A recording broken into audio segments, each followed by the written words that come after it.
Buenas noches, comunidad educativa. Gracias por acompañarnos en un webinar más de Docente al Día. Esta noche nos acompañan dos destacados expertos con la temática empatía y habilidades sociales como base en el proceso de enseñanza-aprendizaje. César, por favor, coméntanos qué es la empatía y las habilidades sociales y por qué es importante para el aprendizaje. Bueno, en los últimos, calculo yo, 20 años, ¿no? El desarrollo de las habilidades socioemocionales y la relación que tiene la inteligencia emocional con el aprendizaje en general cada vez se ha mostrado, digamos, con una mayor cantidad de evidencias, ¿no? Siempre, yo diría que desde mucho antes incluso de Gardner, que fue uno de los primeros que investigó estas dos inteligencias que forman parte de la inteligencia emocional, la intra y la interpersonal, ya incluso Montessori y el mismo Piaget en algún momento de sus estudios, aspectos muy poco difundidos, ¿no? Él tiene una serie de investigaciones sobre el desarrollo no solamente moral, sino también emocional en los niños y en la infancia y su relación con el pensamiento y la inteligencia. Pero bueno, lo que quiero decir al final de cuentas es que es un tema que hoy está muy vigente, pero que no es tan nuevo como a veces creemos, ¿no? Como estas ondas que van ocurriendo en educación, que de pronto se van poniendo como de moda y decimos, sí, esto es muy importante. Sin duda, tomar en cuenta las emociones, los afectos y los sentimientos de los estudiantes en el proceso de aprendizaje es fundamental. Yo me arriesgaría a decir que quizá lo que estamos viendo desde la inteligencia emocional y hoy, esta noche, específicamente la empatía y las habilidades sociales, son una manera de entender este mundo afectivo, este mundo emocional que tienen los niños y su relación con el aprendizaje, pero podríamos encontrar otros estudios que no tienen desde la misma vertiente. Yo creo que lo más importante hoy en día es pensar que el niño, la niña, los adolescentes y las adolescentes no solamente tienen un mundo cognitivo, ¿no? Sino tienen un mundo social, emocional, afectivo, y lo más importante es poder llegar a ese mundo, comprenderlo y trabajar con él para que digamos, los aprendizajes puedan darse, puedan lograrse y puedan suscitarse. Yo voy hay algunas ideas centrales que las he puesto en diapositiva como para no desordenar la exposición. Así que si me permiten, voy a compartir pantalla. Entonces, bueno, la pregunta que nos ha hecho Alejandra, bueno, ¿y qué es la empatía y qué son las habilidades sociales y por qué son importantes? Justamente en la introducción trataba de explicar que vincular no solamente este mundo cognitivo que tienen los niños, las niñas, las adolescentes y los adolescentes, es importante de trabajar, de comprender, de conocer y desarrollar, sino que fundamentalmente también hay un mundo emocional, afectivo, social, que no está separado, que somos una sola unidad. Y como tal debemos debemos considerar los aprendizajes de que el sujeto que aprende es una unidad, no es un poco de su inteligencia o de sus capacidades intelectuales, sino tenemos que mirarlo como un todo, ¿no? Y siempre estamos actuando como un todo. Yo algo que les digo generalmente a los docentes y a los alumnos es que si los estudiantes en general no tienen una motivación, no tienen un interés, no tienen un gusto por algo, los aprendizajes realmente resultan complicados y difíciles. Yo me atrevería incluso a decir que sin ello no hay aprendizaje. Quizás hay respuesta a evaluaciones, a situaciones, a ejercicios, a comprobaciones, pero el aprendizaje sabemos que es algo que dura mucho más. Veamos algunas ideas que yo he considerado importante, además de las mencionadas, compartirlas con ustedes, ¿no? Yo creo que en todo proceso de aprendizaje, el docente debe tratar de cuidar algunas actitudes que son muy importantes y que sin duda todas las tenemos, pero a veces no las hemos practicado o no las hemos desarrollado totalmente, ¿no? Una de ellas, las cuatro para mí muy importantes, pero una de ellas, la primera que vamos a mencionar, tiene que ver con la autenticidad y la coherencia. Hacer docencia no es cumplir con un rol, es ser docente con todo, ¿no? Es decir, no debemos ser saliendo del aula o entrando del aula dos personas diferentes, sino una sola. Una sola que realmente es coherente con las cosas que cree, con lo que persigue y con lo que quiere mostrar y quiere compartir con sus estudiantes. La coherencia es un puente importante para establecer vínculos. Los niños, las niñas, los estudiantes perciben cuando nosotros no estamos actuando auténticamente y coherentemente. El otro aspecto importante, la otra actitud importante que debemos considerar es el de la aceptación y la acogida. Nosotros estamos en el aula para acoger a todos los estudiantes sin excepción. Esto a veces en la práctica se nos puede pasar, puede parecernos un tanto, incluso a veces complicado, pero todos, absolutamente todos y todas están llamadas a aprender y nosotros estamos llamados a atender. Por lo tanto, la aceptación es un punto de partida esencial. Y la aceptación significa acoger al estudiante como viene. Es que no sabe sumar. Pues justamente para eso está, para que yo le ayude a sumar. Es que no sabe escribir, es que es desordenado, es que puede ser irresponsable, es que no viene muy aseado, es que no se porta muy bien, es que fastidia a todo el mundo. O sea, sí, ese es nuestro estudiante. Y con él y a ella nos debemos. Si el estudiante no se siente acogido, nada, no es difícil pensar qué es lo que se siente, rechazado. Y cuando la persona, el docente, rechaza a sus estudiantes de alguna forma, o sea, no quiere decir que o sea, no es un rechazo tácito o evidente, mejor dicho, no es un rechazo en el sentido de que si tú no sabes algo, pues tienes que aprenderlo para que puedas formar parte de todos los que sí saben, ¿no? Entonces la aceptación es, tú no sabes, yo te acojo. Tú tienes comportamientos no esperados, yo te acojo. Porque cuando el estudiante siente que está acogido, yo tengo la oportunidad de ayudarlo a salir adelante. Pero cuando el estudiante no se siente acogido, o se aísla, o permanece en sus comportamientos, sean estos los que he mencionado, cualquiera de ellos, y por lo tanto yo también tomo distancia del estudiante. Entonces, la aceptación, desde mi punto de vista, es uno de los elementos, es una de las actitudes quizá más importantes. Carl Rogers, un psicólogo norteamericano, decía que la aceptación del otro no es una cuestión de razón, es algo de corazón. Es decir, acá entra en juego los afectos y las emociones que como docentes tenemos hacia los estudiantes. Acogerlo, aceptarlo, significa decirle, tú como eres importante para mí y yo como docente te voy a ayudar a aprender y a salir. La tercera actitud es una comprensión empática, es decir, tratar de entender, de esto vamos a ampliar más adelante cuando hablemos de la empatía, es tratar de entender, de comprender las circunstancias, las condiciones, los estados en que los estudiantes están.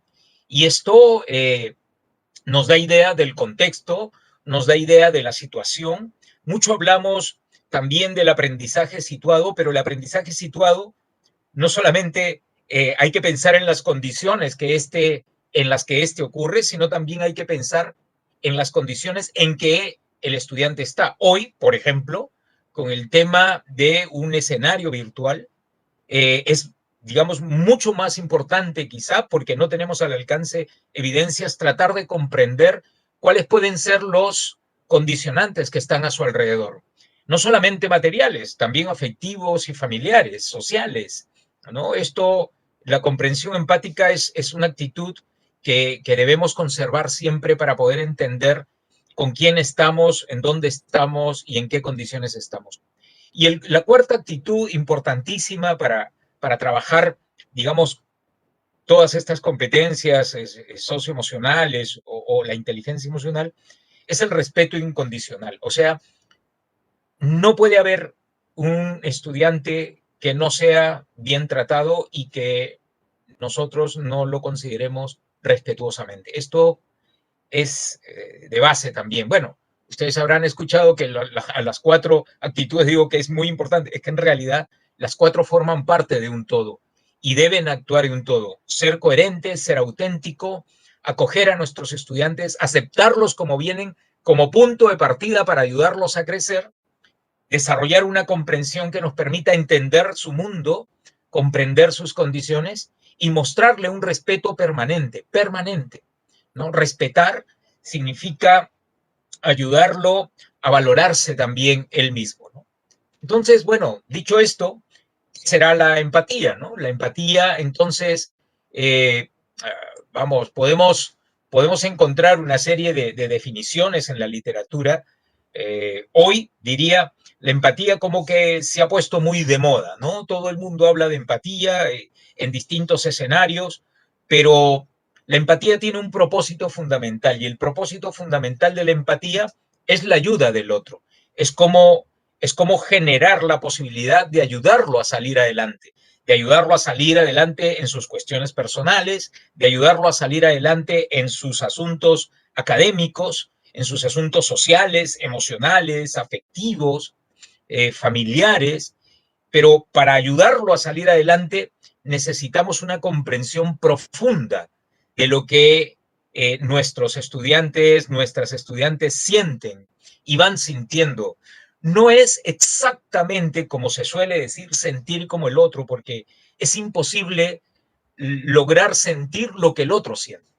Y eso no quiere decir que si él está contento, yo pueda comprender su alegría. Y si está triste, yo pueda comprender su tristeza. Si está preocupado, pueda comprender su preocupación. Pero sentir su preocupación, sentir su alegría, sentir su tristeza, es casi imposible. Es como tratar de meterse en su interior, y eso ni física ni psicológicamente es posible. Para Goleman, la empatía se construye sobre la conciencia de uno mismo. A mí me satisface mucho que justamente el anterior webinar hayan tratado este tema del autoconocimiento o de la autoconciencia, ¿no? Y eso es lo que dice precisamente Goleman, ¿no? Que es uno de los difusores más conocidos de la inteligencia emocional. Si nosotros no somos conscientes de lo que sentimos, va a ser un poco más difícil, yo diría a veces quizá hasta imposible, poder entender las emociones, los afectos y los sentimientos del otro, de la otra a quien queremos ayudar y a quien queremos transmitir la posibilidad de salir adelante, ¿no? Es, es, este, es buscar un interés genuino por el otro. No es un interés de pose, a ver, yo te voy a escuchar, yo te voy a atender, no, es un interés real, que realmente te está preocupando el estado en que se encuentra tu estudiante. Esa situación y esa condición cuando refleja en mí el interés y la capacidad por acercarme, pero es un acercamiento, como lo decía, genuino. No es un acercamiento por cumplimiento, porque me toca, porque debo, porque me han dicho que tengo que hacerlo. No, o sea, por eso Goleman dice que eso tiene que tener una relación muy íntima con la conciencia de uno. Si, disculpen que lo diga de esta manera, pero si a ti el alumno no te interesa, no te interesa. No vas a sentir empatía. Nadie siente empatía por alguien que no le interesa. Nadie siente empatía por alguien que no le preocupa. No es un rol, no es una función, no es un papel, es un sentimiento. La empatía forma parte de nuestro mundo afectivo y por lo tanto es casi imperativo que yo mismo como docente me dé cuenta de lo que siento por mis estudiantes. ¿Me interesan de verdad? ¿Me interesan de verdad? ¿Me preocupan de verdad? ¿O solamente estoy preocupado porque salen desaprobados o con problemas en su aprendizaje? Si realmente yo tengo una genuina preocupación por ello, va a ser muy importante revisar esa parte de la autoconciencia que ustedes ya han estudiado, ya han conocido. Vizquerra plantea una serie de dimensiones, podríamos decir, sobre la empatía, ¿no? Dice, comprender, bueno, en esto hemos enfatizado mucho, pero también servir al otro. El servicio por el otro no es simplemente una ayuda, es porque tú sientes que la ayuda hacia el otro, porque el servicio hacia el otro forma parte de tus sentimientos. Tú reconoces eso, lo reconoces y por lo tanto te aproximas, ¿no? Es además el desarrollo de los demás. ¿Cuánto estamos queriendo que nuestros estudiantes crezcan? Crezcan no de tamaño, que crezcan en su desarrollo personal. ¿Cuánto estamos queriendo de que sean mejores personas? No por imposición, sino precisamente por desarrollo de conciencia. ¿Cuánto estamos queriendo que ellos avancen adelante en su vida, en sus saberes, en sus relaciones, que sean mejores amigos, que sean mejores hijos, que sean mejores compañeros, mejores estudiantes? ¿Cuánto de desarrollo yo estoy queriendo lograr en cada uno de ellos? Igualmente, dice Vizquerra que la empatía tiene que ver con el aprovechamiento de la diversidad. ¿Y a qué se refiere? A valorar al que es diferente. Y claro, en realidad, en el fondo, todos somos diferentes. La diferencia no solamente está por una capacidad distinta, la diferencia no solamente está por un color de piel distinto, la diferencia no solamente está por una lengua distinta o una nacionalidad distinta o una apariencia distinta. La diversidad somos todos. Si miramos a la derecha y a la izquierda nos vamos a ver diferentes, no somos iguales. Ninguno es igual. Y el aprovechamiento por la diversidad para Vizquerra, y como yo lo interpreto, tiene que ver con esta valoración del que es diferente. Porque cada uno de nosotros tiene un valor esencial. Somos diferentes y al mismo tiempo todos valiosos. Y si todos somos valiosos, pues sin duda entender ese valor, comprender y, disculpen la redundancia, valorar ese valor que cada uno tiene resulta importante. También Vizquerra finalmente nos dice que otra dimensión de la empatía es la conciencia política. Conciencia política que significa cómo respondo yo a la realidad. ¿Qué tan sensible soy yo a la realidad? ¿Cómo respondo yo a los problemas y a los desafíos que vivimos como país, como barrio, como escuela, como localidad, como región? O sea, todos en este mundo tenemos grandes desafíos. Si yo cruzo la calle voy a ver cosas, voy a ver situaciones, voy a ver pobreza, voy a ver miseria, voy a ver riqueza tal vez, voy a ver la diversidad y voy a ver la realidad. Tomar conciencia política es justamente darnos cuenta de todo lo que ocurre en la sociedad. La educación, para que sea mucho más empática, si vale el término, necesita tener las puertas abiertas hacia la comunidad, para salir a la comunidad y para que la comunidad también ingrese a la escuela, que nos conozca y nosotros conocer. Esto nos hace sensibles, nos hace entender por qué hay dolor humano, esto nos hace entender por qué hay pobreza, por qué hay injusticias y por qué hay justicias también, ¿no? Las habilidades sociales son, digamos, comportamientos deseables, que socialmente son deseables. Digamos, lo más fácil de identificar es, por ejemplo, la amabilidad, la cortesía, ¿no? La gentileza por el otro, la consideración por el otro. Eso es lo más visible. Y resulta importante considerar algunos elementos que deberíamos y que más adelante explicaremos cuando nos toque luego dar algunas recomendaciones. Pero para no sé qué tanto tiempo me queda, pero para no abusar del tiempo, yo quiero centrarme en alguno de ellos. El trabajo en equipo y el crecimiento personal son formas de desarrollar la habilidad social. Ustedes, pero acá yo no veo ni la cortesía, no veo ni la gentileza, ni veo el respeto, ni el saludo, ni el agradecimiento. Sí, pero cuando uno trabaja en equipo, todo eso está metido. Un trabajo en equipo implica que cada uno de nosotros nos respetemos, que cada uno de nosotros podamos comprendernos entre unos y otros, que cada uno de nosotros se trate con cortesía, se trate con gentileza, que cada uno de nosotros en equipo puedan tener una mirada en común, puedan tener una serie de elementos afectivos, sociales, que los van a unir y que les van a crear y les van a generar le van a generar sentimiento e identidad. Y el otro elemento es el crecimiento personal y el proyecto de vida, porque a través de eso nosotros solemos preguntarnos, aunque esta pueda sonar una pregunta así media existencial, pero ¿qué estamos haciendo cada uno de nosotros con nuestras vidas? Es la pregunta que no crean que solamente hay que hacerla a los adultos, hay que hacérselo también a los niños. Oye, dime, ¿qué cosa es lo más importante en tu vida? Tú que tienes 6 años, tú que tienes 15, ¿qué es lo más importante en tu vida? ¿Y cómo lo estás logrando? Eso que tú dices que es más importante, ¿cómo lo estás logrando? Entonces, en el proyecto de vida, en la forma de hacer camino para vivir, si no usamos todo esto que estamos aprendiendo, como la empatía, como la autoconciencia, como la autorregulación y como otros elementos y competencias propias de la inteligencia emocional, imposible empezar a crear un proyecto de vida, tanto como adultos como para estudiantes, ¿no? Entonces, nada, yo quisiera dejarlo ahí nomás para no abusar del tiempo y luego si hay algo que mencionar, pues lo haré en las recomendaciones nuevamente, ¿no?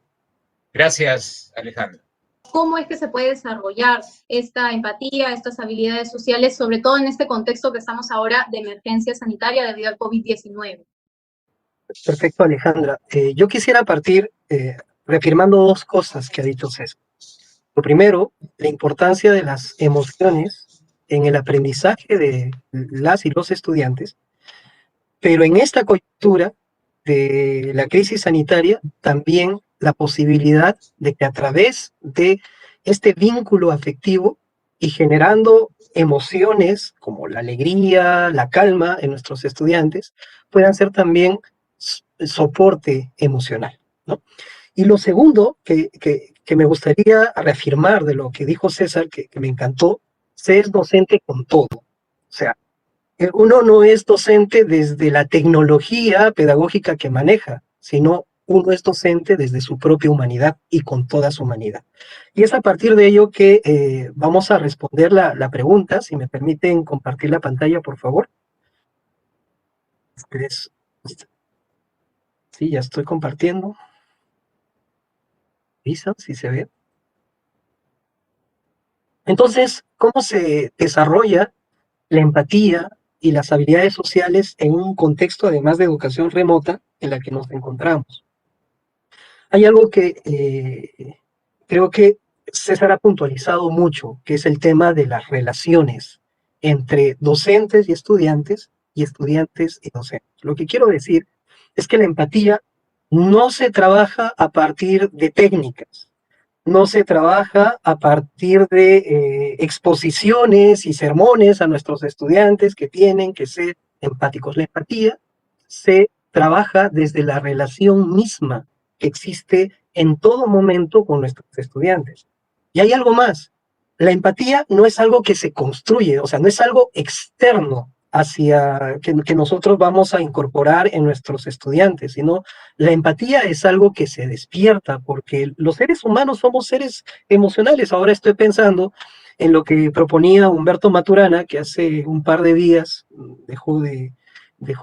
nos dejó, falleció, pero dejó un pensamiento justamente en esta lógica del vínculo, de la relación que debe existir entre los seres humanos, o como Jeremy Rifkin plantea de que la construcción de la civilización humana ha sido producto de la empatía. Entonces, lo que quiero decir, maestros y maestras, es que la empatía no es algo que tenemos que incorporar en nuestros estudiantes, no es algo que nosotros también tenemos que ir ganando de afuera, sino que la empatía es algo que tiene que empezar a despertar, tiene que empezar a nacer de nosotros hacia nuestros estudiantes y de nuestros estudiantes hacia nosotros y en cualquier tipo de relación.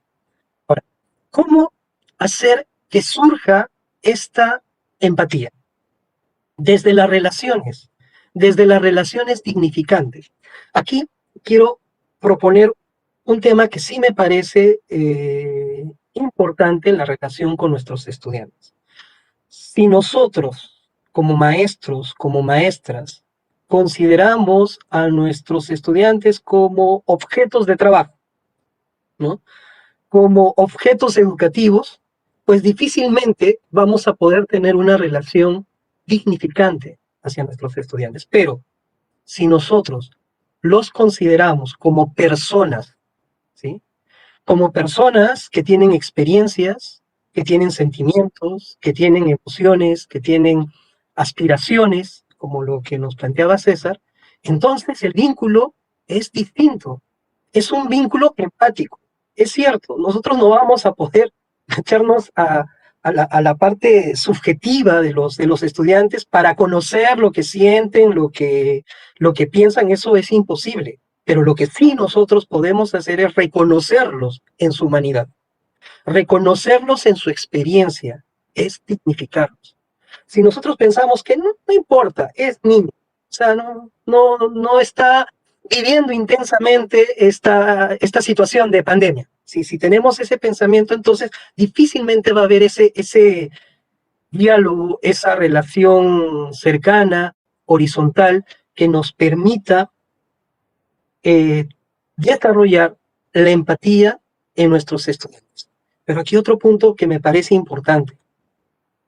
Cómo nosotros despertamos como maestros, como maestras, como personas, cómo nos despertamos a la empatía, ¿no? Sí, César lo dijo, es teniendo conciencia de nuestra propia vivencia emocional, de nuestros propios sentimientos, pero yo le agregaría algo más, también teniendo conciencia de nuestras propias experiencias cuando fuimos niños, niñas y adolescentes. Y mirar esas experiencias que nos causaron dolor, que nos excluyeron como personas, para resignificarlas y no volvérselas a plantear a nuestros estudiantes. Pero también es encontrar esas experiencias tiernas. Desde World Vision trabajamos mucho este tema de la educación y crianza con ternura. Esas experiencias tiernas de maestros, de maestras que nos dignificaron, que nos acogieron.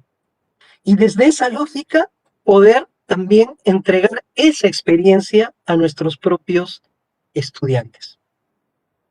Esta relación dignificante implica conocer a nuestros estudiantes. O sea, uno no puede tener una relación afectiva, una relación cercana por alguien que no conoce. O sea, eso es una fantasía. O sea, yo no puedo decir te quiero a alguien si es que yo no conozco a esa persona. Yo no puedo decir que me importa, ¿no es cierto?, una persona si es que yo no conozco a esa persona. Entonces, esta relación dignificante hacia nuestros estudiantes implica conocerlos.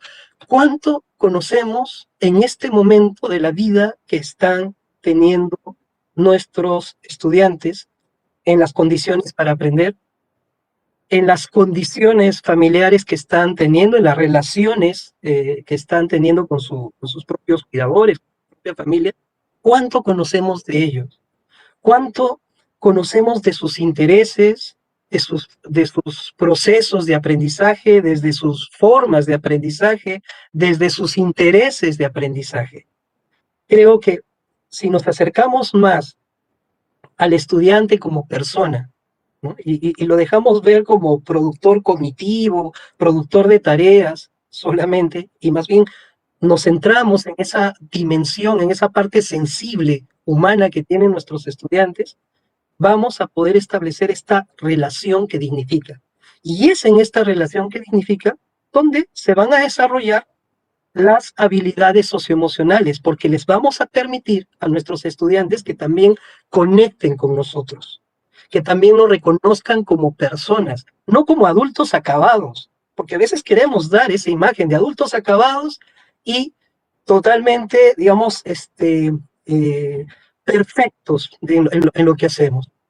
Y en esa relación, donde ellos también reconocen a otra persona, en su maestro, en su maestra, es donde se van desarrollando estas habilidades socioemocionales tan importantes para su vida, para sus relaciones, el ser conscientes de sus experiencias, de sus emociones, tener la capacidad de gestionar sus emociones, incluso pensando en los demás. Ahí está la empatía, el conectarse con los demás, el conectarse con el entorno, tomar las decisiones más responsables pensando en uno y en los demás, desarrollar una serie de habilidades relacionales, como César nos mencionaba, el tema de la comunicación, el trabajo en equipo, etcétera, etcétera, etcétera.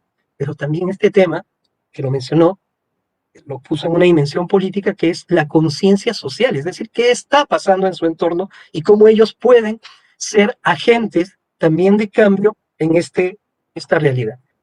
Quiero proponer dos acciones concretas, maestros y maestras, para desarrollar la empatía en nosotros y en nuestros estudiantes, porque recordemos que la empatía es un vínculo relacional, o sea, no es estrategias, técnicas para trabajarlo solamente con nuestros estudiantes, también es despertar uno hacia la empatía, es crecer uno en la empatía.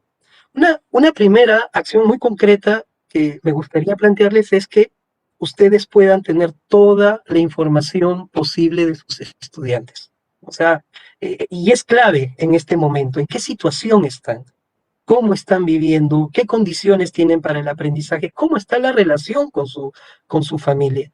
Si la relación es tensa, si los padres se están acercando desde la impaciencia, y en esa lógica, si las actividades que nosotros le estamos dejando, y ahí viene la segunda recomendación, es para ayudar al desarrollo de sus habilidades socioemocionales, al relacionamiento armónico en su familia, de tal manera que los padres, los cuidadores, la madre no estén detrás de los estudiantes desde la impaciencia, que les lleve a gritar, que les lleve a pegar. Y, y más bien cómo nosotros desde estas actividades que estamos dejando para el hogar, estamos contribuyendo o a ayudar en la calma en el hogar o ayudar desde la impaciencia de los padres que tienen que perseguir a sus hijos para que cumplan sus tareas y si no lo cumplen, pues viene el grito y el castigo. Quiero compartirles rápidamente en unos minutos y con eso termino esta primera parte, una experiencia que nosotros estamos trabajando como organización con los cientos de maestros que acompañamos en 6 regiones. Desde la lectura, estamos motivando a que los docentes dejen actividades significativas en el hogar. Hemos planteado 3 criterios para que se considere actividades significativas. El primer criterio es que esta actividad tiene que ser desafiante cognitivamente para el estudiante, es decir, que le permite el uso de su creatividad, de su imaginación, ¿no es cierto? Que le implique resolver un problema, no que sea una tarea difícil de realizar, sino desafiante cognitivamente. La segunda característica es que tiene que tener el elemento lúdico, ¿no? Que tiene que ser divertido, placentero para los niños y las niñas, porque si ya es lúdico, pues en el cerebro se empiezan a secretar una serie de hormonas, las hormonas de la felicidad, que van a emocionar al cerebro y que van a favorecer el aprendizaje, pero también a la regulación de emociones. Entonces, ¿cómo las actividades que nosotros planteamos como maestros y maestras, uno, retan cognitivamente al niño y a la niña y al adolescente, 2, tienen este elemento lúdico, placentero, y 3, ¿cómo permitimos que desde esta actividad la familia acompañe? Que es distinto a controlar. Acompañar es distinto a controlar. Que la familia,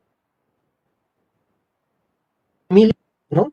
Que sea este aprendizaje de sus hijos y de sus hijas y que generen un producto interesante, pero colectivo, familiar, que luego pueda ser presentado dentro del portafolio de aprendizaje que se está construyendo.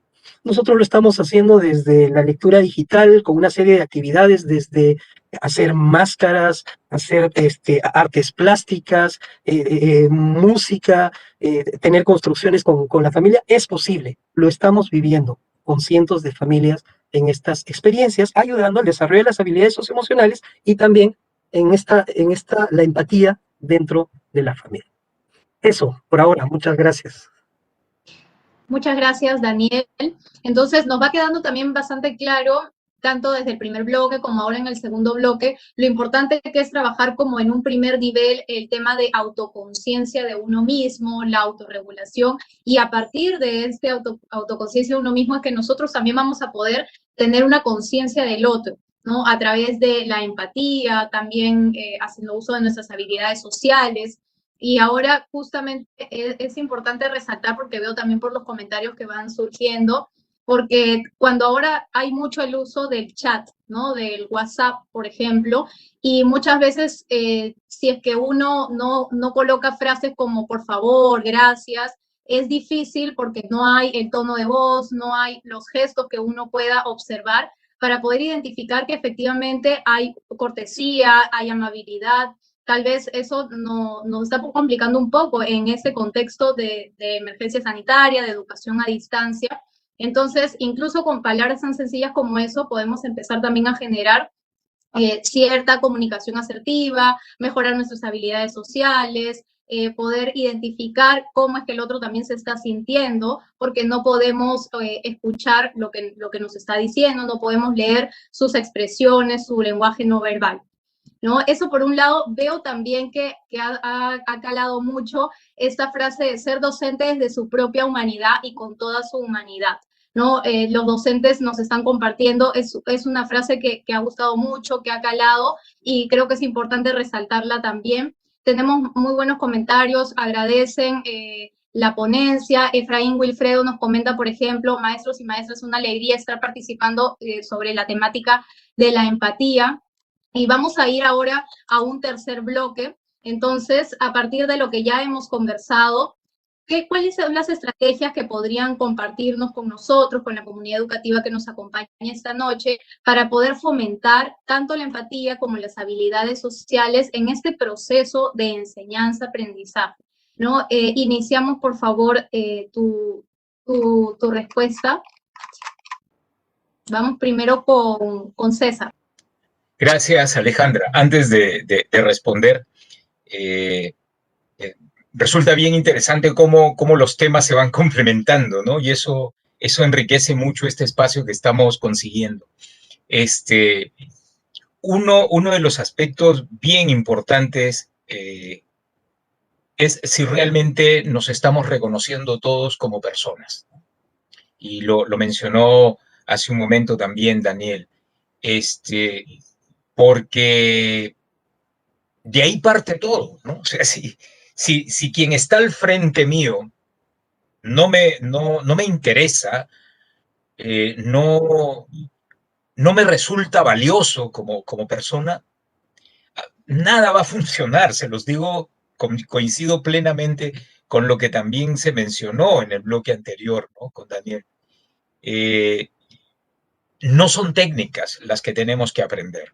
Y él usó el término de fórmulas, me parece. Sí, pues no son fórmulas, o sea, las técnicas y las fórmulas son el medio que nos van a ayudar, pero no son el fin. Yo, cuando he tenido alguna oportunidad de trabajar estos temas con docentes, algunos están más preocupados en que les diga cómo hay que hacerlo, ¿no? Pero ¿y qué hago? ¿Cómo me paro? ¿Cómo hago?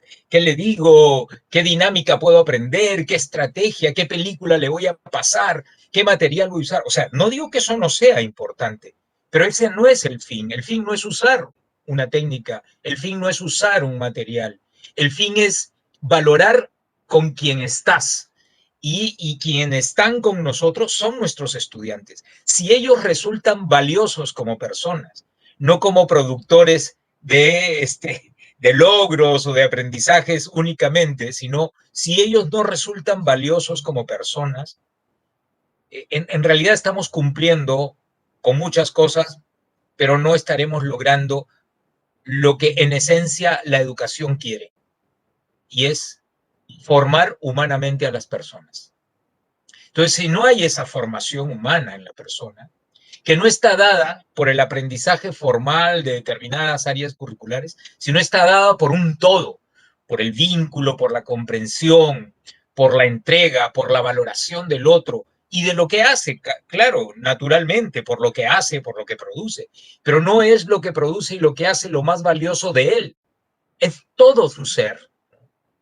Y nosotros, pues no somos una excepción como docentes, también somos humanos, también sentimos, también nos emocionamos y requiere el acto educativo, el acto pedagógico, requiere que nosotros seamos lo suficientemente sensibles para entender que quien está con nosotros es alguien que trae una esperanza con nosotros. ¿Cuál es su esperanza? Aprender algo, pero no solamente aprender a escribir, aprender a calcular, es aprender también a ser mejor persona, a ser una persona a ser un mejor hijo, ¿no? ¿Cuántos niños, y esto también me hizo evocar muchas cosas, Daniel, cuando mencionaba, también es importante que el docente ubique su infancia, la resignifique. Y entonces, ¿cuántas veces nos hemos sentido muy tristes cuando no hemos logrado lo que esperaba la maestra o el maestro o lo que esperaban en nuestra casa? Cuando uno llega con la mirada hacia abajo, la cabeza cabizbaja y no muestra lo que todo el mundo esperaba. Y lo que uno encuentra encima de todo es que, además de eso, no sirvamos para nada, porque si yo no logro lo que el maestro o la maestra espera, lo que la casa espera, ay, tú siempre con tus problemas, no puedes ni siquiera escribir, no sabes hacer esto, no sabes. O sea, ciframos y valoramos todos los logros en función solamente a determinados productos y no a lo que es la persona. Por eso empezaba diciendo, la aceptación es fundamental, porque aceptar es acoger cómo eres y tal cual eres, ¿no? Eso porque también quería reforzar las ideas que habían sido mencionadas. Ahora, un poco para volver a reorganizar todo, voy a presentar un par de diapositivas con algunas recomendaciones y con la advertencia que no es un menú, son ideas, ¿no? Entonces voy a compartir pantalla, por favor. Empezaremos entonces con algunas ideas y vuelvo a decir, no es un menú. Además, he tratado de que no suene a menú, pero digamos son cosas que tenemos que ir trabajando en nosotros, ir sacando de nosotros mismos todos, porque yo creo, hay un médico que tiene una especialización muy larga de memorizar, probablemente muchos lo deben haber escuchado, él es Mario Alonso Puig. Él tiene una expresión que me gusta muchísimo. Dice, en todo ser humano hay grandeza. Y yo creo que esa es una de las premisas que tenemos que incorporar para luego entender que todo esto que se menciona como recomendaciones es posible. Si yo no reconozco que en todo ser humano hay grandeza, en verdad todo queda solo como una fórmula y como un hacer. Y creo que no se trata solo de hacer, se trata de sentir para poder hacer con ese sentimiento. Uno de los aspectos que tenemos nosotros que poner en ejercicio es la escucha activa. Y esto, aunque pueda parecer una verdad de perogrullo y que todo el mundo dice, ay, pero yo escucho a mis alumnos. Miren, escuchar es escuchar, nuevamente voy a usar el mismo término como lo dije, ser maestro con todo, y complementó Daniel, con toda humanidad, perfecto el complemento. Escuchar es escuchar con todo tu ser. Uno escucha con la mirada, uno escucha con la actitud postural, uno escucha con el contacto que hacemos con la otra persona. No se escucha mirando al techo, no se escucha mirando al piso, no se escucha revisando papeles, calificando trabajos y diciendo, háblame que yo te escucho, porque la escucha no va por allí. Una escucha activa es una conexión con la otra persona. Para muchos autores, la escucha activa es una condición de la empatía. ¿Cómo podemos lograr a tener una actitud empática si no sabemos escuchar? Si no sabemos poder identificar en el otro, a través de sus verbalizaciones, de sus gestos, de sus posturas, de sus miradas, de la expresión de su rostro, tenemos que, la escucha no solamente es, disculpen lo que voy a decir, no solamente es parar la oreja para saber qué está diciendo, es una entrega con el otro, es mirarlo, es sentir lo que sus palabras dicen, sus gestos, sus expresiones. Y esta escucha activa es muy importante porque si no, no podemos lograr generar o emerger esta habilidad empática que todos traemos. Si no hay escucha activa, nada, no lean el resto porque ya no va el resto. O sea, ya, ¿para qué? Y junto a la escucha activa hay otro elemento, y no crean, se los digo también con experiencia misma, no crean que estas son como lecciones. Ah, ya, ahorita estoy escuchando, luego estoy atendiendo, luego no, es que todo esto actúa en nosotros. Nosotros no somos seres robotizados, que actuamos por determinados comandos, actuamos integralmente siempre. Yo ahorita estoy emocionado, mi corazón palpita a 100, mis ideas fluyen, la adrenalina también. Tengo una serie de síntomas en general de mi cuerpo, pero también estoy pensando, pero también estoy conectado, pero también todo esto lo siento al mismo tiempo. Igual los niños, los estudiantes, igual nosotros como docentes. Entonces, la atención sostenida no es una más, es parte de la escucha activa. Si no hay atención sostenida, ¿cómo escucho? Si no hay escucha activa, ¿cómo atiendo? Si no escucho y no atiendo, ¿cómo identifico las emociones en los demás? Porque para poder identificar emociones, para poder saber intuir, leer sus gestos, sus signos, necesito estar concentrado en la persona para saber si está triste, para saber si está preocupado, si está apesadumbrado, o si por el contrario está alegre, entusiasta, eufórico, apasionada con lo que probablemente trae. Saber leer las emociones no puede darse, yo no puedo identificar emociones y leerlas para saber qué quieren decir si yo no atiendo, si yo no escucho. Para poder lograr esto, yo tengo que querer a la persona. Que querer, no estamos pensando, estoy pensando, alguna vez un médico hablaba del eros pedagógico, ¿no? Pues hablar un poco del eros pedagógico es eso, es un poco conectarnos con el otro, ¿no? Saber quién es, qué siente. Comprender, por otro lado, sus explicaciones. Yo para estar encaminado a esta comprensión de lo que alguien me explica sobre lo que piensa, sobre lo que cree, sobre lo que siente, sobre sus propios intereses, sus miedos, sus angustias, sus dudas, sus ilusiones, sus esperanzas. Yo tengo que poner todos mis sentidos conectados con la persona y si es un pequeño grupo, pues con el pequeño grupo. Y luego un poco viene esto de lo que más se habla, ¿no? Que es sentir. Sentir, hay que sentir como el otro, decimos. Pero si ustedes se percatan, ahí dice sentir como sí. Y ese sí hace la diferencia. Nosotros jamás vamos a poder sentir como el otro, pero sí vamos a poder sentir como si fuera el otro. Es decir, yo voy a hacer un esfuerzo para tratar de ubicarme, pero no voy a sentir lo que tú sientes, eso sería imposible. Yo siempre cuento la misma anécdota. Si alguien viene con un sentimiento, con una emoción llena de tristeza, y me lo cuenta, y si yo pudiera sentir como el otro, me pongo también tan triste y tan lloroso como el otro, habrá que llamar a Alejandra para que venga a asistirnos a nosotros dos, ¿no? O sea, habrá que llamar a un tercero, habrá que llamar a Daniel para que nos venga a ayudar. Porque si yo quería ayudar a mi alumna o a mi alumno y empecé a sentir lo mismo que ella, pues ya somos dos tristes, no es uno a quien yo iba a ayudar. Esto es importante de pensar porque uno es imposible sentir lo que siente otra persona. Y no hay que repetirlo, a veces yo lo he escuchado muchísimas veces. ¿Qué es empatía? Sentir como el otro, ponerse el zapato del otro. A ver, hagan la prueba de ponerse un zapato del otro. El zapato del otro le queda bien al otro, pero a mí no me queda bien. Yo lo que quiero entender es al otro.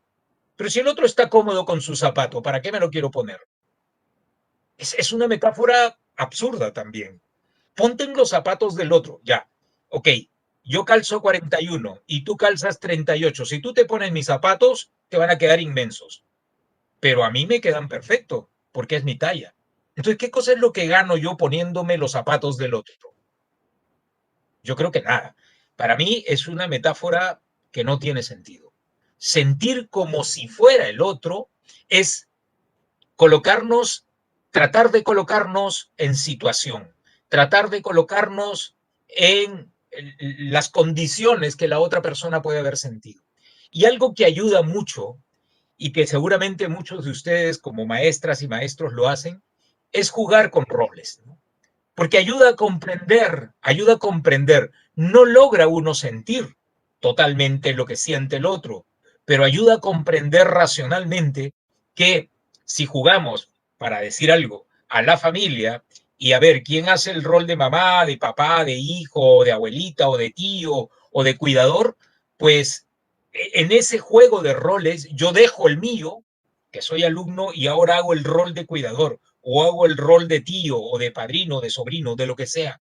Me ayuda un poco a poder ejercitar y entender de que hay formas de ser que son distintas a las mías, que hay formas de comportarme que son distintas a las mías y que me dan una mejor comprensión de lo que puede ocurrir. Leí hace poco cómo desarrollar entonces la empatía en estos contextos virtuales. Este es un desafío enorme. Yo, contra muchas cosas probablemente establecidas, lo que les podría decir, ¿será posible desarrollar empatía con 30 estudiantes conectados en el mejor de los casos? La respuesta es que esto es muy difícil. Pero si lográsemos trabajar con pequeños grupos, la respuesta es posible. Y no estoy siendo categórico diciendo sí, pero es posible. Es posible, lo he experimentado con algunos estudiantes en números pequeños y reducidos, y es posible conversarlo, aunque no nos veamos. Si nos vemos, pues ayuda porque tiene un mejor efecto, pero trabajar con números amplios para tratar de desarrollarlo, complicado realmente. Sobre las habilidades sociales, ahora voy a enfatizar en lo que no enfaticé en la anterior. La comunicación eficaz también requiere de una atención sostenida. Y es importante seguir el diálogo. Seguir el diálogo significa que cuando alguien me está hablando, yo le debo decir, ajá, te entiendo, te comprendo, te estoy escuchando, ¿qué más? ¿Y qué pasó? ¿Y qué sucedió? Es decir, yo estoy siguiendo el diálogo.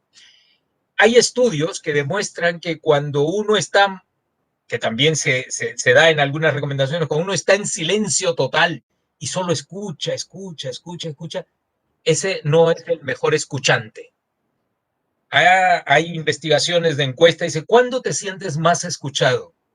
Pues cuando la otra persona te da respuestas a lo que tú estás diciendo o lo interrumpe. Seguir el diálogo es, o sea, tú me estás diciendo que por esta razón no pudiste estudiar o no cumpliste con tu trabajo. O sea, yo estoy ofreciendo el seguimiento del diálogo y también puedo dar retroalimentación.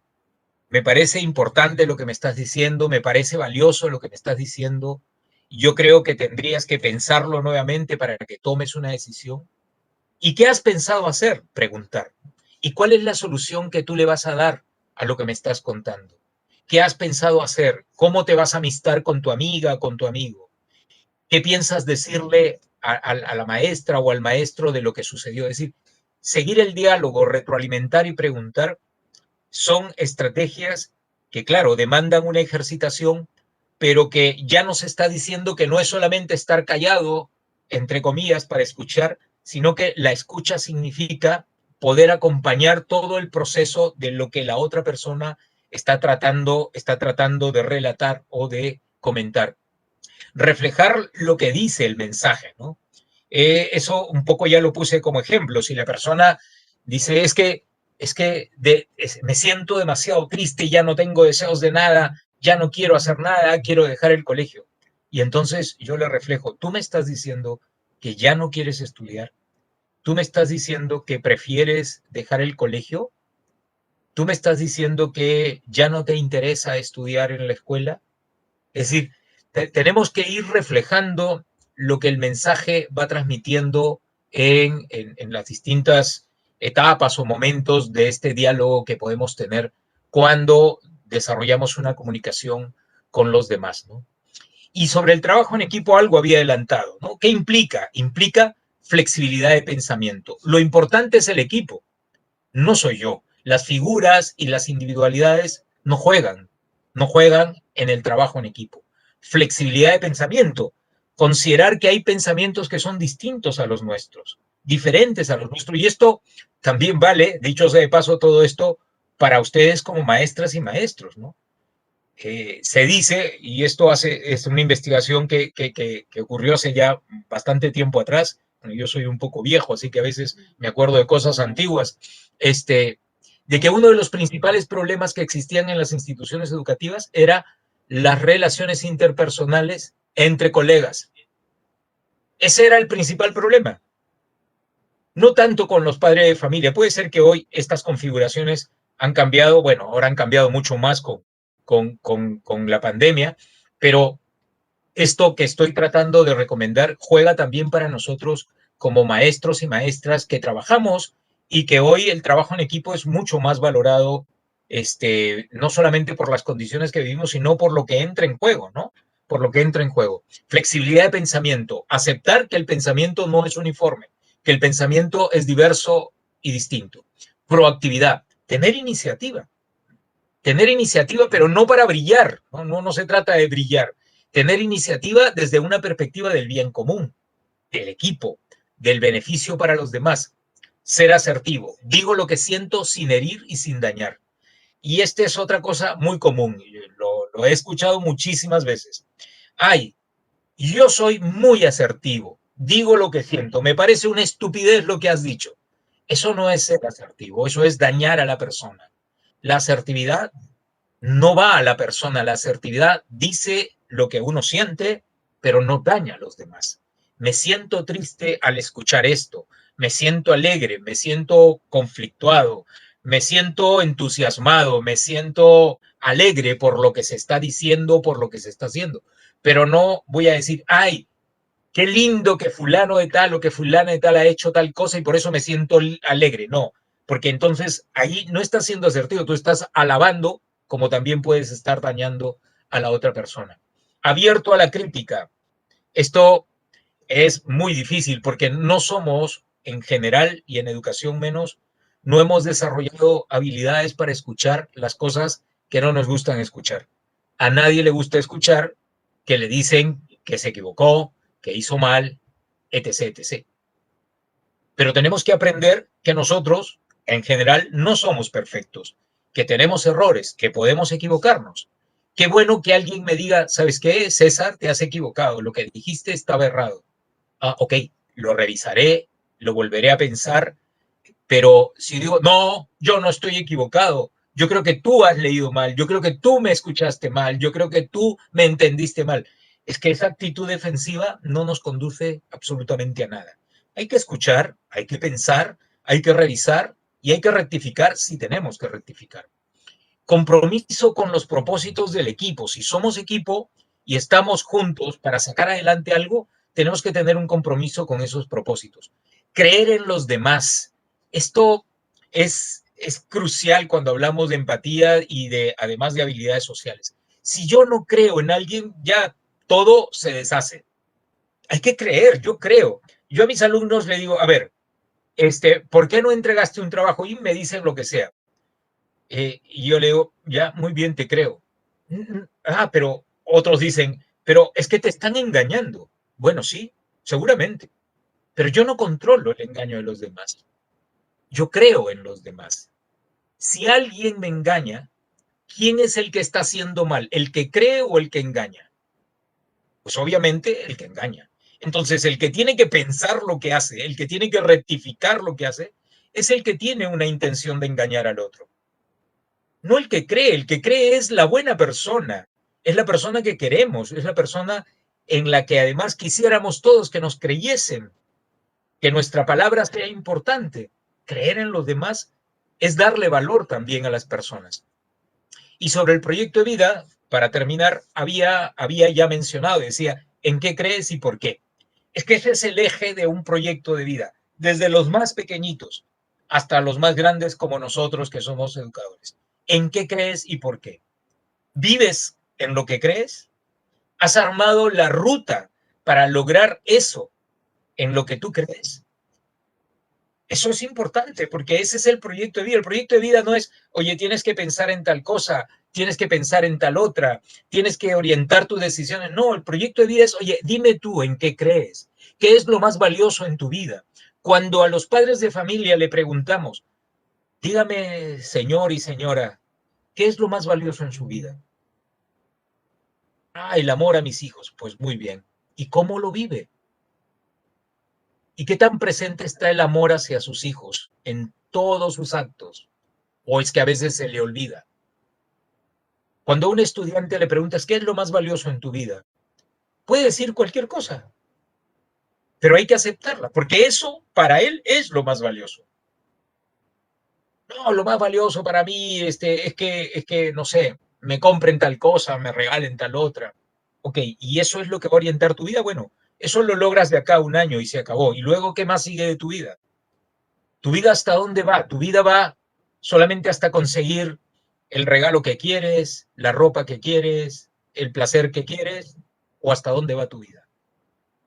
Cuando pensamos en el proyecto de vida desde la perspectiva valorativa, miren, todo lo que ustedes han venido estudiando, lo que se ha venido viendo, todo interviene, todo confluye. Por eso, esto de dividir todo esto en partes didácticamente es muy bueno, pero no crean que la vida es así.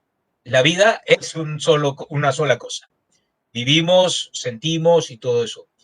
Y luego aprender a tomar decisiones. Siempre hay que tomar decisiones. Es inevitable tomar decisiones y para tomar decisiones tenemos que leer lo que ocurre con nosotros y leer lo que ocurre en nuestros desafíos.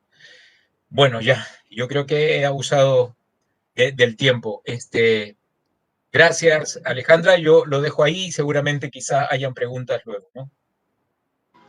Voy a dejar de compartir.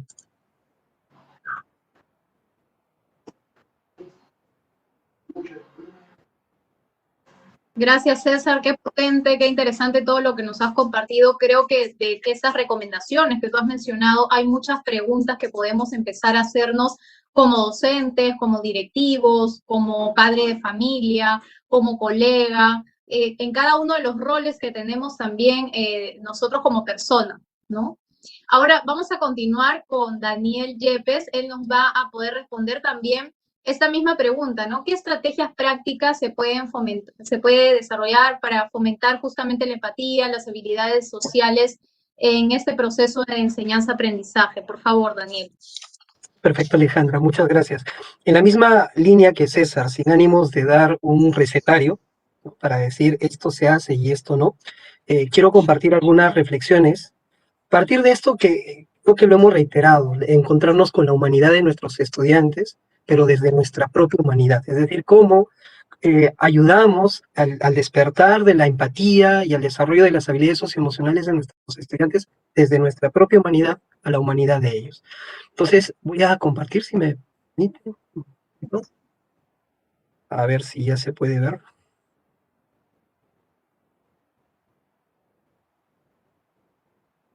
Perfecto. Entonces, una cosa que César mencionaba era aceptar nuestra propia humanidad como maestros, como maestras. Y en esa lógica, una primera reflexión, y más que reflexión, pregunta que tendríamos que hacernos es, ¿cómo nos estamos mirando a nosotros mismos? Si nos miramos desde el amor, desde la aceptación, desde el rechazo. Porque en esa misma medida también empezamos a aceptar a las personas en general y en particular a nuestros estudiantes. ¿Cómo empezamos a encontrarnos con nuestro propio amigo interior, con nuestra propia amiga interior, y a querernos, y aceptarnos, y valorarnos? ¿Cómo podemos ayudar a perdonarnos y a perdonar en las relaciones mismas que establecemos con nuestras familias, con nuestra pareja, con nuestros hijos, con nuestros estudiantes? Porque es una posibilidad también de sanar las heridas que tenemos a partir de las relaciones que establecemos con nuestros estudiantes. Yo quiero aquí dejarles algunas cosas muy prácticas que podríamos hacer todos y todas. Mirar nuestra propia vida, identificar a las personas que nos dieron afecto, que nos acogieron y nos dignificaron cuando éramos niños, niñas, adolescentes. Honrar a esa persona, honrar su presencia, esa persona en nuestras vidas, entregando lo mismo a nuestros estudiantes, a nuestros hijos, ¿no? Porque nuestros hijos, ese vínculo también va marcando mucho cómo es que nos relacionamos con nuestros estudiantes. Una segunda reflexión, César hablaba de la escucha activa. Yo quisiera proponer, complementar a lo que César decía, con esta capacidad de dialogar. El maestro de la pedagogía de la ternura, Alejandro Kusianovich, nos dice de que dialogar implica 3 condiciones. Uno, conocer a la persona, conocer a nuestros estudiantes. 2, comprender lo que le está sucediendo. O sea, no podríamos nosotros dialogar escuchando lo que solamente queremos o escuchando parcialmente lo que nos dicen o pensando en lo que les vamos a decir. O sea, eso no es diálogo. Diálogo es conocer a nuestro estudiante. Diálogo es comprender lo que nuestro estudiante nos quiere decir, nos está diciendo y lo que le está sucediendo. Y una vez que yo conozco y comprendo, entonces puedo orientar, puedo educar. Este vínculo desde el diálogo que implica lo que César nos decía, esa escucha con todo nuestro ser, ¿no? Con todo nuestro ser, desde la piel, desde los ojos, de la capacidad de oír, pues va a ayudar a que nuestros estudiantes se sientan acogidos, se sientan reconocidos, se sientan dignificados. O sea, no hay cosa más valiosa para una persona que el sentirse dignificado por otra. Y no hay cosa más dolorosa que sentirse rechazado. Y rechazado además por una persona tan importante en la vida de los niños como son los maestros y las maestras. Algunas recomendaciones prácticas que ustedes pueden emplear en esta coyuntura con sus estudiantes es, en esos pequeños grupos, ahí estoy totalmente de acuerdo, no sé si sea posible en un grupo de 30, ¿no es cierto?, permitir este vínculo tan cercano, pero si tenemos pequeños grupos, incluso en algunos momentos atenciones individuales, pues motivar a nuestros estudiantes a que cuenten lo que están haciendo en casa, de cómo se sienten, qué les está pasando, cómo les gustaría que sean las tareas, los trabajos que nosotros les dejamos para casa, ¿no? Porque de repente los trabajos que les estamos dejando los están estresando, o son súper interesantes y le van a decir, profe, siga, así nos gusta, me gusta la tarea, me motiva, o quizá los estamos aburriendo. Entonces hay que escucharlos, hay que dejar que ellos también propongan lo que podríamos hacer como maestros y como maestros. Y además, escucharlos también para luego hablar con sus familias, porque ahora la familia se ha convertido en un actor clave de la educación. Antes, como maestros y maestras, nos molestaba que la familia no participara en la escuela y producto de la pandemia lo que ha ocurrido es que la escuela ha ingresado al hogar y ahora estamos dentro del hogar y eso significa que la familia también tiene que participar de la educación. Entonces, ¿cómo a partir de lo que nosotros escuchemos de nuestros estudiantes también podemos orientar, podemos dialogar con las familias para generar un ambiente agradable para educar y no un ambiente estresante? Ninguna persona con estrés crónico, con estrés tóxico es capaz de aprender. Así que si eso es lo que estamos generando con nuestros estudiantes, pues ningún aprendizaje es posible y menos el desarrollo de estas competencias socioemocionales tan importantes en nuestro proceso de humanización, porque finalmente eso es lo que estamos haciendo. Otra reflexión que me gustaría plantear es mirar más allá de las conductas. A veces nos quedamos mucho en las conductas de nuestros estudiantes, es decir, si hizo o no hizo la tarea, si me atiende o no me atiende, si está distraído o está haciendo cualquier otra cosa en este vínculo, en esta relación que estamos teniendo con ellos. Y aprender a mirar que todas las acciones de nuestros estudiantes tienen un significado.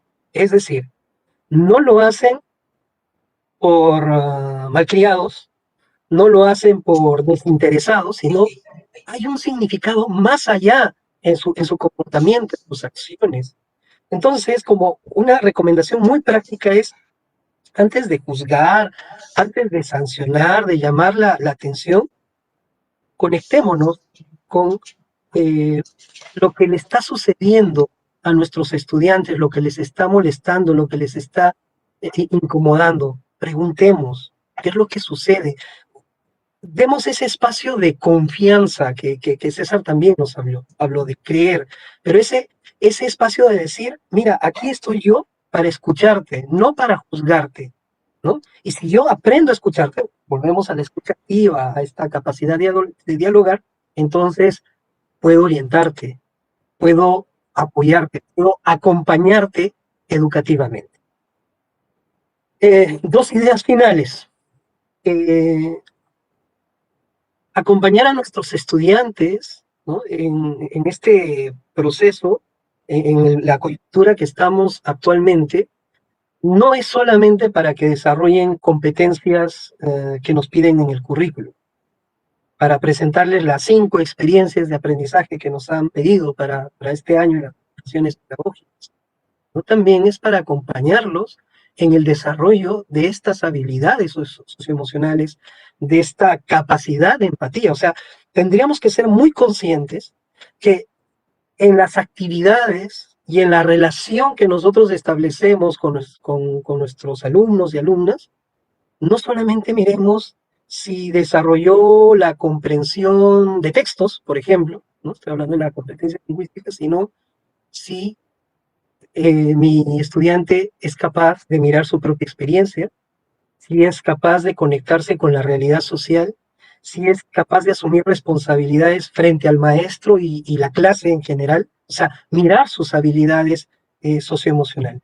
Y eso significa que cuando nosotros, y aquí viene la recomendación práctica, diseñemos experiencias de aprendizaje, sesiones de aprendizaje, también planteemos actividades que permitan el desarrollo de estas habilidades. Y vuelvo a repetir, ¿y qué es lo que permite el desarrollo de estas habilidades? Lo voy a volver a repetir, lo dije en el anterior bloque, que sean desafiantes cognitivamente, que generen placer, que sean divertidas y que permitan la cooperación, obvio. Ahora no se puede trabajar quizá, o quizás sí, actividades cooperativas entre estudiantes, pero podemos promover actividades cooperativas en la familia del niño, ¿no? Claro, sin saturar a mamá, a papá, pero sí actividades cooperativas donde la familia acompañe también desde el diálogo, la diversión, y no acompañe desde la impaciencia, que la impaciencia en verdad está llevando a violentar demasiado a los niños y quizá como maestros, por las actividades que dejamos, estamos estamos detonando esa impaciencia de los padres y de las madres hacia los niños. Y finalmente, abrirnos a la posibilidad de educar con ternura. ¿Qué es educar con ternura? Es conectarnos con la humanidad de nuestros estudiantes, es conectarnos con nuestra propia humanidad, es que ese vínculo sea mediado no solamente por la cognición, sino también por los sentimientos, como lo decía Falsborda, ser sentipensante, o sea, tener este diálogo de cognición y sentimiento a la vez, equilibrado, ¿no? Donde como maestros tengamos la capacidad, la sabiduría de escuchar, lo que nos dijo César, la sabiduría de hablar, ¿no es cierto?, cuando sea pertinente y necesario y orientar, la sabiduría de acompañar, la sabiduría de dar afecto, ¿no? Es cierto, ahora no, el afecto lo podemos dar desde la mirada, desde la expresión, y que nuestro estudiante se sienta reconocido y aceptado, y la sabiduría de actuar para proponer actividades pedagógicas que ayuden a nuestros estudiantes. Acciones prácticas. Conectémonos, conozcamos a nuestros estudiantes, sus necesidades, sus capacidades, sus intereses, sus condiciones personales, familiares. Esta lógica de la evaluación formativa, no solamente apliquemos a la parte más dura del aprendizaje, sino también a esta parte más humana, más social y más emocional. Eso, muchas gracias.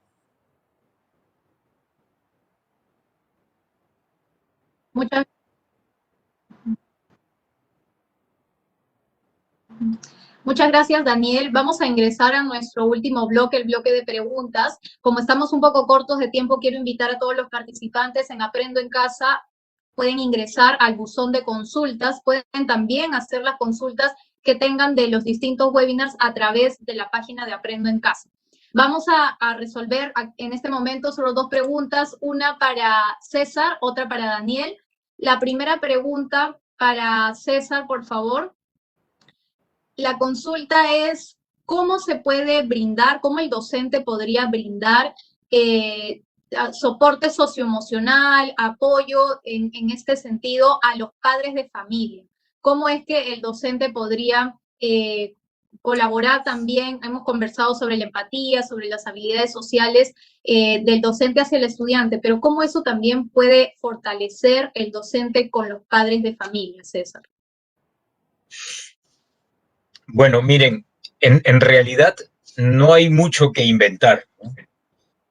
Creo que las premisas que hemos sentado, disculpa que hable también a nombre de Daniel, pero las premisas que se han sentado en estas intervenciones son aplicables para grandes y chicos, ¿no? O sea, no es, los sentimientos y las emociones no son cuestiones de edad, ¿no? O sea, la alegría la sientes cuando tienes 2 años como cuando tienes 60, ¿no? Y la tristeza igual. Yo creo que uno de los elementos más importantes para lograr esta conexión, este vínculo entre la familia y los docentes, o los docentes y la familia, es crear espacios de escucha. Y lo mismo que recomiendo con estudiantes es lo mismo que deberíamos recordar y recomendar con las familias. Hace muy poco, con un grupo de docentes también de escuelas públicas como los que nos acompañan esta noche, me compartían y me decían, me he dado el trabajo de comunicarme con las familias. Es decir, invirtió su tiempo, sus datos y todo lo demás con llamar por teléfono. No estoy diciendo que esa sea la fórmula, porque las condiciones son diferentes. Algunos tienen, otros no pueden, otros no tienen conexión, otros no tienen dinero, ok. Pero lo que quiero rescatar de la experiencia es que esta maestra logró comunicarse con todas las familias y no empleó ni un minuto con cada una, ni un minuto. Y la respuesta que tuvo de las familias fue gracias en todos los casos. Gracias, maestra, por comunicarse con nosotros. Gracias por interesarse. Gracias por preguntar. Es decir, hoy más que nunca. O sea, creo que esto es válido con presencialidad o con virtualidad, pero hoy se necesita y se siente más cuando alguien te llama y te dice, hola Alejandra, ¿cómo estás? Ah, estoy muy bien. Quería saber cómo estabas. Cuídate mucho. O sea, eso no ha durado ni 30 segundos. Pero eso te da la sensación y además te demuestra el interés que tú tienes por el otro. Y eso es, desde mi punto de vista, yo no le llamo como el padre Kusianovich lo menciona, ¿no? Que es una pedagogía de la ternura, efectivamente. Pero lo traduce igualmente. Cuando tú descubres que el otro, tú le importas al otro, para ti tiene significado, es valioso, cuando tú muestras eso y el otro siente eso genuinamente, porque no es una pose, no es un rol, es lo que yo decía al principio, autenticidad, la autenticidad de lo que hacemos y lo que sentimos. Cuando la otra persona siente eso de verdad, no hay una conexión, aunque esto suene romántico, solamente y puramente cognitiva, hay una conexión de corazón. Y aunque dicen que el corazón no tiene nada que ver con las emociones, pero bueno, mi corazón se agita cuando está emocionado. Entonces, algo debe haber. Y cuando las personas descubren eso de alguien tan importante como la maestra o como el maestro, yo creo que empieza a cambiar el mundo para todos, ¿no? Porque empezamos a redescubrir que es posible, ¿no? Eso también se lo escuché a Daniel, es posible, y es posible, claro que es posible. Las experiencias, muchos de los que hablan hoy en día de las evidencias, pues sí, son evidencias. Lo que yo estoy contando no me lo he inventado.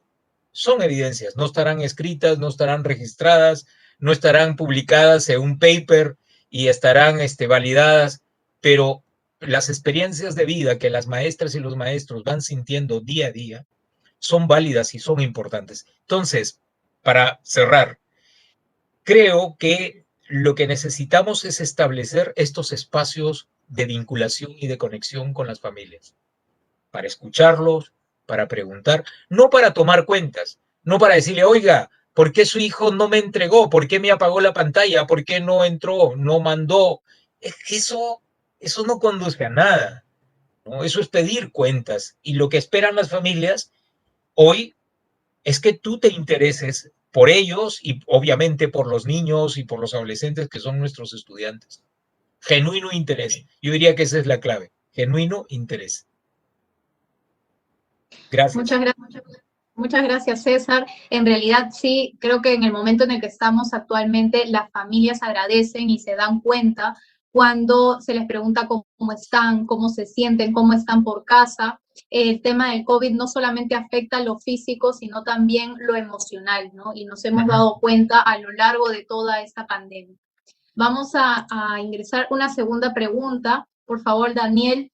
¿Cuáles son los efectos? Sabemos que hay varios, pero de repente podemos como centrarnos en algunos, colocar solamente algunos. ¿Cuáles son los efectos de la empatía y de las habilidades sociales en el aprendizaje?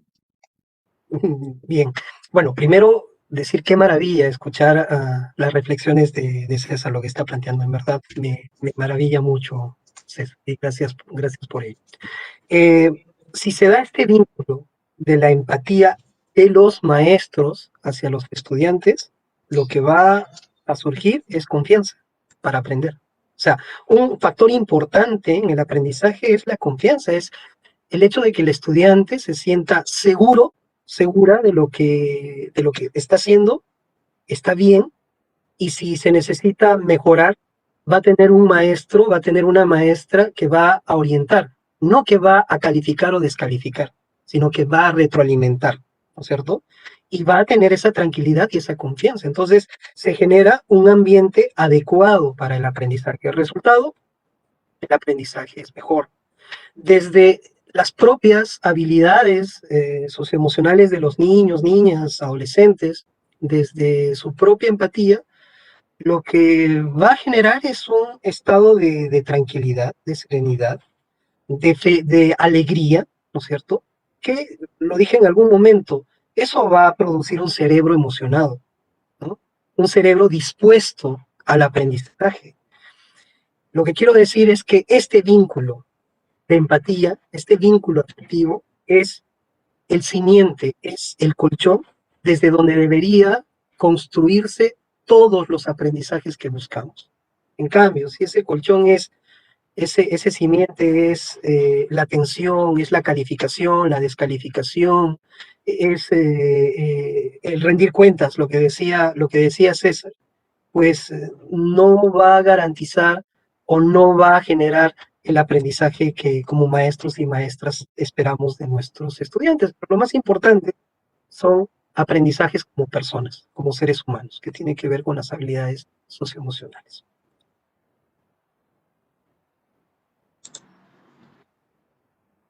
Muchas gracias, Daniel. Entonces, los invito a quienes tal vez tienen otras inquietudes, pueden hacerlo a través de Aprendo en Casa, el buzón de consultas, y pueden llenar el formulario. También hay preguntas frecuentes, de repente pueden encontrar también su pregunta allí. Recuerden que este webinar queda guardado en las redes del Facebook de Perú Educa, pero también del Ministerio de Educación. Agradezco a César Uribe Neira de la Pontificia Universidad Católica y a Daniel Yepes, Barrio Nuevo de World Vision, Perú. Muchas gracias por acompañarnos esta noche. Por favor, César, tus palabras de despedida. ¿Tú, César? Sí. Sí, gracias. Para mí esta primera experiencia, pues me resulta muy importante y muy significativa. Me siento también emocionado de poder saber que hay tantos maestros que están compartiendo, que tienen esa férrea voluntad de no solamente por aprender algo como quien llena cosas, sino por ese interés de hacer de la educación una educación mucho más humana. Yo lo que siento en esta participación es que estamos aportando en el crecimiento de la humanidad. Y eso a mí me emociona mucho, me llena mucho, me satisface y además me motiva porque aunque resulte esto, digamos, un poco anecdótico, el tema es tan viejo como yo y lo que veo es que a la cantidad de años que van pasando, realmente va cobrando fuerza, ¿no? Yo creo que el padre Alejandro Usianovich es también un compañero de ese camino, ¿no? Estamos en calles diferentes, pero caminando en la misma dirección, y él también, cuando lo he escuchado últimamente, le emociona mucho saber que todavía se sigue caminando en este crecimiento de la humanidad y a lo que él llama esta pedagogía de la ternura, la que yo también comparto, ¿no? Me alegra mucho. Ojalá hubieran otras posibilidades de seguir aportando y seguir compartiendo con todos los maestros y maestras de nuestro país, ¿no? Gracias por el espacio, ¿no? Gracias, César. Seguramente habrán otras posibilidades, espero también. Daniel, por favor, tus palabras de despedida. Agradecer nuevamente al Ministerio de Educación por este espacio que nos dan como organización. Nosotros promovemos este paradigma de la ternura en la crianza, en la educación, y que creemos que es una forma de poder transformar una realidad que nos está deshumanizando, que está deshumanizando incluso a nuestros estudiantes. Y agradecer la presencia de los maestros, de las maestras en esta transmisión, porque existe ese interés, no solamente, como lo decía César, de aprender cognitivamente, de llenarse de conocimientos, sino también de transformar la práctica educativa hacia una forma mucho más humanizante, mucho más acogedora en la vida de los niños y niñas que en este momento, en esta circunstancia, lo necesitan mucho, mucho. Gracias por ello, Alejandra. Gracias, Daniel. Nuevamente les recordamos, estos webinars quedan guardados en estos Facebook, pueden verlos las veces que deseen, compartirlos con otros colegas también. Los invitamos a inscribirse hasta el 17 de mayo en el curso Inteligencia Emocional para el Aprendizaje a través de la plataforma Perú Educa PE en cursos, en preinscripción, pueden acceder a él. Además, tenemos el portal Te Escucho Docente, es un portal creado especialmente para los docentes, para acompañarlos en este proceso de brindar soporte socioemocional también a los estudiantes, a los padres, a las madres de familia, pero también van a encontrar, además de recursos y materiales, pueden sacar, si es que ustedes desean, si lo creen también necesario, citas de manera virtual con psicólogos. Sabemos que estos momentos son difíciles, que brindar soporte socioemocional también requiere de un cuidado, de un autocuidado. Entonces, no olviden que este espacio está pensado especialmente también para ustedes. Te Escucho Docente se llama, pueden encontrarlo también en internet. Con esto estamos cerrando con algunas medidas, como siempre ustedes saben, del MINSA. Recordarles que no olviden lavarse constantemente las manos, al menos por 20 segundos, usar siempre la mascarilla, ahora doble mascarilla, estar siempre con el alcohol. Si es que no es necesario, no salgan, no promovamos reuniones, no visitemos tampoco a otras personas si no es necesario. Recordemos que todos nosotros somos ejemplo también de las familias y de los estudiantes. Entonces, dicho esto, y justamente en el cuidado frente al COVID, voy a invitar a nuestros invitados a colocarnos ambas mascarillas, por favor.